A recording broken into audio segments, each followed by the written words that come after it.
১৬ বছর বয়সী এক ছেলে যে পাকিস্তানের জ্বলন্ত ফাস্ট বোলারদের আঘাত পেয়েও মাথা তুলে দাঁড়িয়েছিল, মুম্বাইয়ের সরু গলি থেকে এসে ক্রিকেট মাঠে নেমেছিল লড়াই করে। ছোটবেলা থেকেই যার একমাত্র স্বপ্ন ছিল দেশের হয়ে খেলা।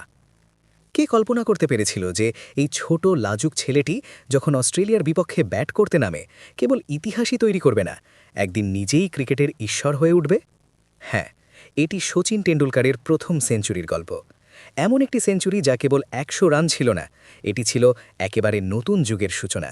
এমন একটি যুগ যা ক্রিকেট বিশ্ব পরে শচীন যুগের নামকরণ করে। তাহলে শুরু করা যাক। ৯ সেপ্টেম্বর ১৯৯৪, কলম্বো।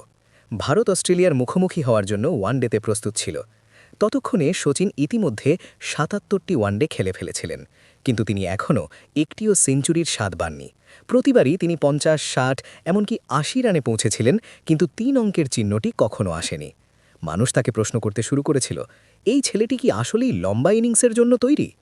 কিন্তু ইতিহাস সবসময় একটা জিনিস দেখিয়েছে, যখন সন্দেহ চরমে পৌঁছায় তখন উত্তর আরও জোরে আসে।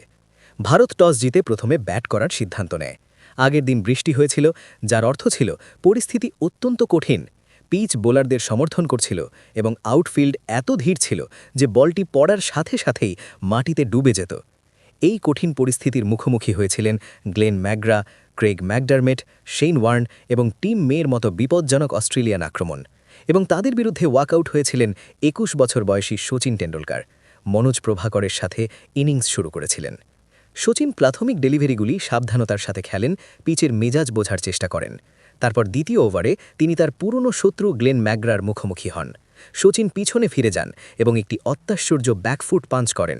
বলটি পয়েন্ট এবং কভারের মধ্যে নিখুঁতভাবে থ্রেড করে যখন এটি সীমানার দিকে ছুটে যায়। এটি কেবল একটি শট ছিল না, এটা একটা ঘোষণা ছিল যে সেই দিন বিশেষ কিছু ঘটতে চলেছে, এই ইঙ্গিত। ম্যাকগ্রা ইতিমধ্যে একটা জিনিস বুঝতে পেরেছিলেন, তিনি শচীনকে হাফ ভলিবল করতে পারবেন না। তাই পরের বলেই তিনি অফ স্টাম্পের একটু বাইরে পিচ মারলেন। শচীন কাভারের উপর দিয়ে বলটি উঁচু করার চেষ্টা করলেন, কিন্তু বলটি তার ব্যাটের বাইরের প্রান্তে লেগে গেল এবং প্রথম স্লিপের ঠিক ওপরে আরেকটি বাউন্ডারি মারল। পরপর দুটি বাউন্ডারি ম্যাকগ্রাকে বিচলিত করে তুলল।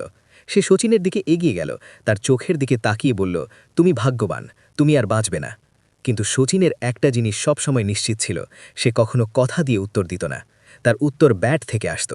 ম্যাকগ্রা পরের ডেলিভারিটি বল করার সাথে সাথে শচীন ব্যাকফুটে চলে যান এবং একটি ক্লাসিক্যাল কাভার ড্রাইভ খেলেন। আউটফিল্ড এতটাই ধীর ছিল যে মাত্র ৩ রান পেতেন, কিন্তু ম্যাকগ্রা গুরুত্বপূর্ণ কিছু বুঝতে পেরেছিলেন, স্লেজিং শচীন টেন্ডুলকারের ওপর কাজ করবে না। এদিকে প্রভাকর স্থির ধীর গতিতে ব্যাটিং চালিয়ে যাচ্ছিলেন, কিন্তু শচীনের স্ট্রোকগুলি বিশুদ্ধ সময় নির্ভরতা এবং মার্জিতভাবে উজ্জ্বল ছিল। অস্ট্রেলিয়ার ক্লোজ ফিল্ডাররা তাকে অবিরাম স্লেজিং করছিল, তবুও শচীন তাদের দিকে তাকাননি। আর এটাই শচীনকে তার আসল রূপ দিয়েছে। এবং যেমন তিনি ম্যাকগ্রাকে উত্তর দিয়েছিলেন, শচীন তার ব্যাক দিয়ে ম্যাকডারমেটকে উত্তর দিয়েছিলেন। তার দিকে একটি তীক্ষ্ণ ইনসুইং ডেলিভারি এসেছিল, কিন্তু শচীন এত নিখুঁতভাবে সময় নির্ধারণ করেছিলেন যে বলটি স্কোয়ার লেগ সীমানা পেরিয়ে একটি বিশাল ছক্কা মারতে গেল। শটটি এত বিশুদ্ধ, এত সুন্দরভাবে সম্পাদিত হয়েছিল যে কিছুক্ষণ আগে তাকে স্লেজিং করা অস্ট্রেলিয়ান ফিল্ডাররা হতভম্ব হয়ে দাঁড়িয়েছিল, মুখ খোলা। অস্ট্রেলিয়ার অধিনায়ক মার্ক টেলর এখন তার সবচেয়ে বড় অস্ত্র শেন ওয়ার্নকে নিয়ে আসেন। কিন্তু এই দিনটি শচীনের ছিল। ওয়ার্নের ডেলিভারির বিরুদ্ধে শচীন ব্যাকফুটে গিয়ে একটি জ্বলন্ত কাট শট খেলেন। বলটি চিৎকার করে বাউন্ডারিতে চলে যায় এবং তারপর পরের বলেই আরেকটি ভয়ঙ্কর কাট, আরেকটি বাউন্ডারি, পরপর দুটি চার। ওয়ার্নের কাছে একটি স্পষ্ট স্টেটমেন্ট, আপনি একজন দুর্দান্ত স্পিনার হতে পারেন, কিন্তু আজ আপনি বিশেষ কিছুর মুখোমুখি হচ্ছেন। শচীনের বিস্ফোরক ব্যাটিংয়ের জন্য ভারত ১০ ওভারে কোনো উইকেট ছাড়াই ৬০ রানে পৌঁছে যায়। শচীন সমানে উঁচু শট খেলছিলেন, কিন্তু আগের দিন বৃষ্টির কারণে আউটফিল্ড ইনক্রেডিবলি ধীর হয়ে গিয়েছিল। বলটি যেখানে পড়ত সেখানেই মাটিতে প্রায় ডুবে যেত। তবুও মন্থর ফিল্ডিং সত্ত্বেও শচীন অবিশ্বাস্য দক্ষতা এবং সময় নির্ধারণের সাথে বাউন্ডারি খুঁজে বেড়াতেন। মনোজ প্রভাকর অবশেষে ২০ রান করে আউট হন। তারপর আসেন নবজোৎ সিং সিধু, যে একসময় ভারতের স্থায়ী ওপেনার ছিলেন, যে জায়গা এখন শচীন অধিকার করে নিয়েছে।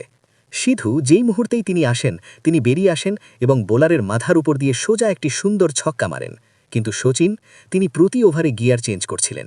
শচীন মিড উইকেটের ওপর দিয়ে শেন ওয়ার্নের ডেলিভারি যে শট পাঠিয়েছিলেন, তা ক্রিকেটের সবচেয়ে স্মরণীয় মুহূর্তগুলির মধ্যে একটি।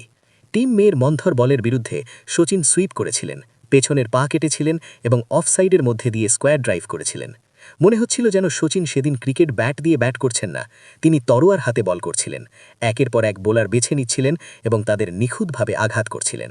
ক্যাপ্টেন মার্ক টেলর সেখানে অসহায়ভাবে দাঁড়িয়েছিলেন, তার সমস্ত ফিল্ডিং সেটিংস এবং পরিকল্পনা ভেঙে পড়তে দেখে।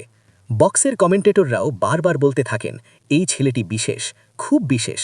40 ওভার পর ভারতের স্কোর ছিল 3 উইকেটে 198 রান এবং সচিন ব্যাট করছিলেন 98 রানে, তার প্রথম সেঞ্চুরি থেকে মাত্র 2 রান দূরে।